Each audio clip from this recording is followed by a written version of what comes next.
This is Shelton Benjamin. This is Harley Race. This is Mick Foley. This is Mr. Wonderful Paul Orndorff. This is the Monster Abyss. This is Daniel Bryan. This is JBL, and you're watching the MWF. Be there live.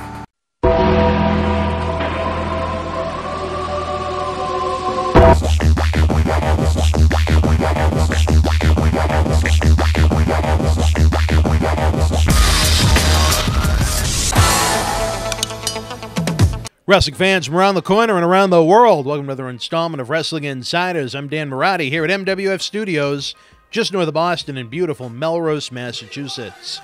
John Cena Sr. is on assignment this summer. In this edition, 17th, 2015, WWE Monday Night Raw from Minneapolis, Minnesota as SummerSlam week begins.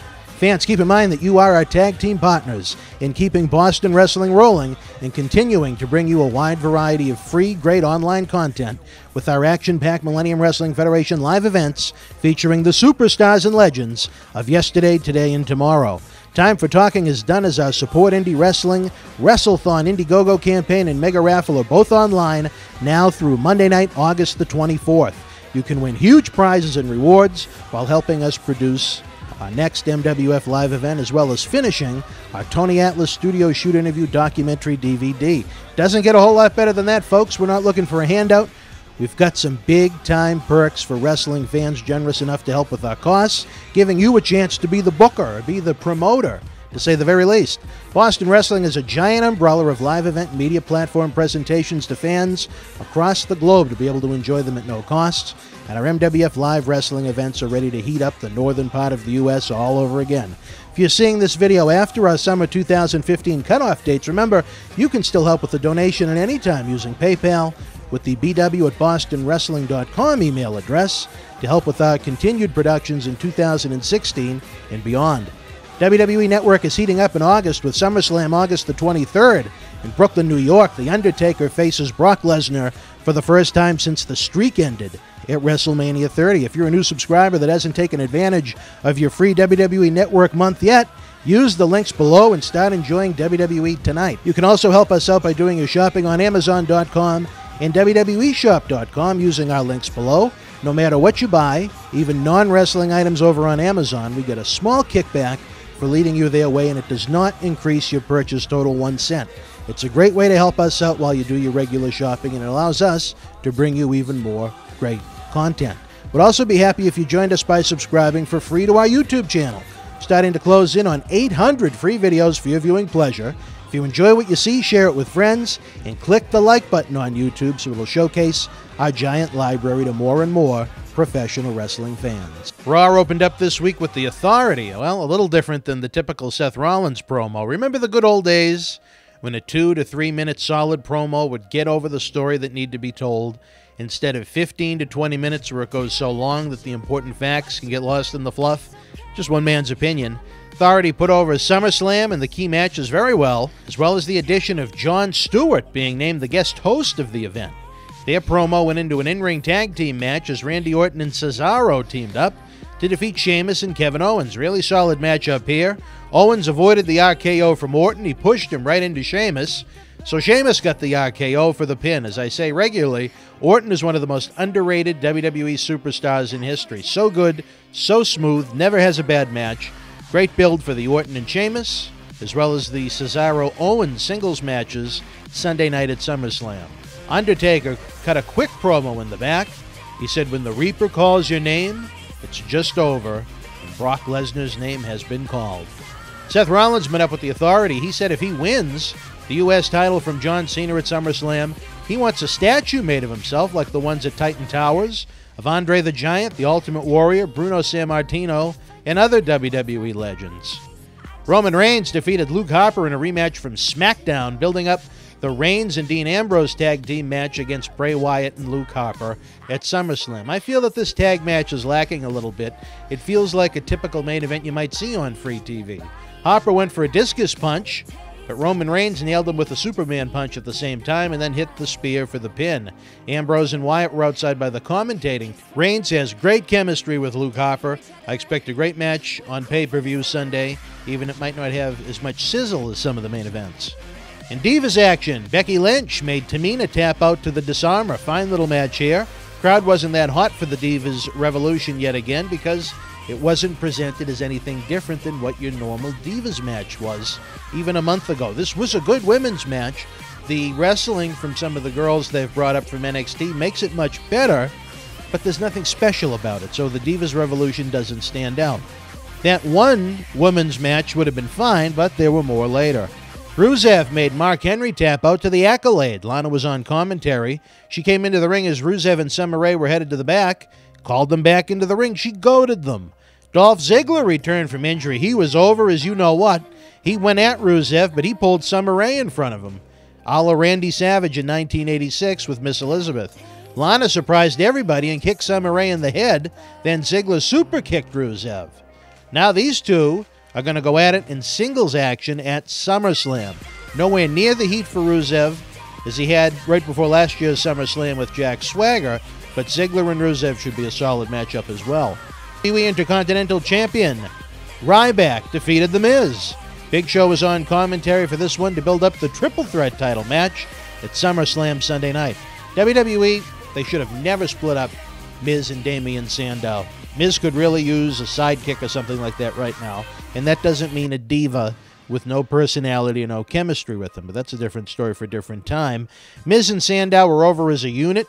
It got kind of silly at the end where Sandow's stunt doubling was a little overdone, but, you know, they split them up. The two never had a grudge match against each other. Neither one of them has done anything of any significance since. They've both fallen into no man's land. Makes no sense to split people up unless you have a direction for both or even one of them. I don't know. That stuff like that annoys me. Miz and Sandow could have been a fine tag team or something. Hate to see the talent wasted. We were going to plug the Vendetta movie a little bit, but still waiting on the promotional materials for that. I believe the DVD comes out today, starring The Big Show.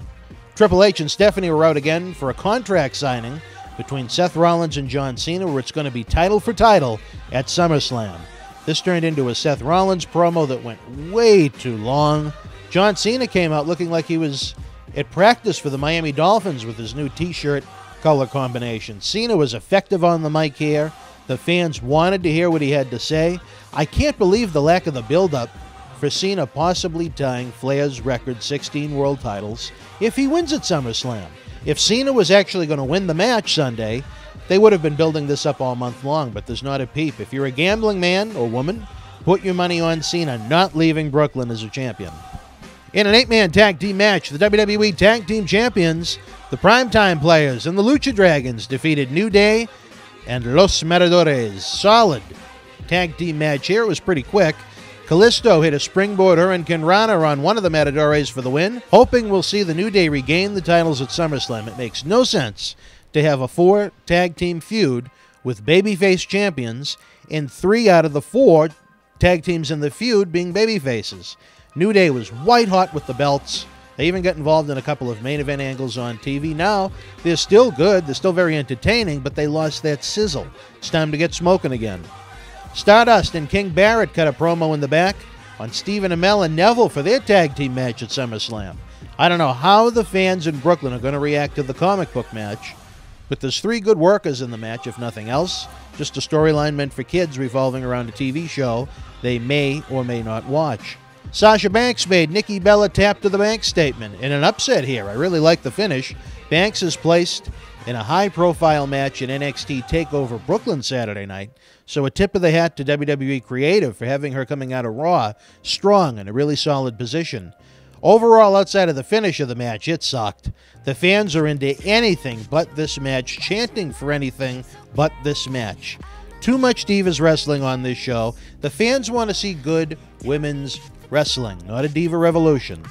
Seeing the Bellas out there doing their lousy, fake-looking wrestling moves is an insult to the audience. Once WWE finally comes around to understanding what the fans want and loads up the roster with more skilled women instead of TNA-type presentations, they'll understand how a respectful division could be more financially beneficial for them. In the main event segment of the program, Paul Heyman hit another home run of a promo, putting over Brock Lesnar and the fact that he'll have no respect for The Undertaker at SummerSlam Sunday night. Undertaker did a fake-out blackout gong, came back a second time, and then he kicked Lesnar in the balls. before hitting the tombstone. Crowd booed Undertaker, which is next to impossible. It painted a picture that both men will do everything and anything to win the match too big for SummerSlam in Brooklyn.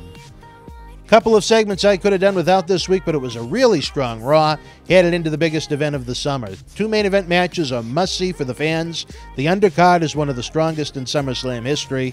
Having the event be 4 hours long is a great idea. I wish they'd do that for the 4 big pay-per-views each year.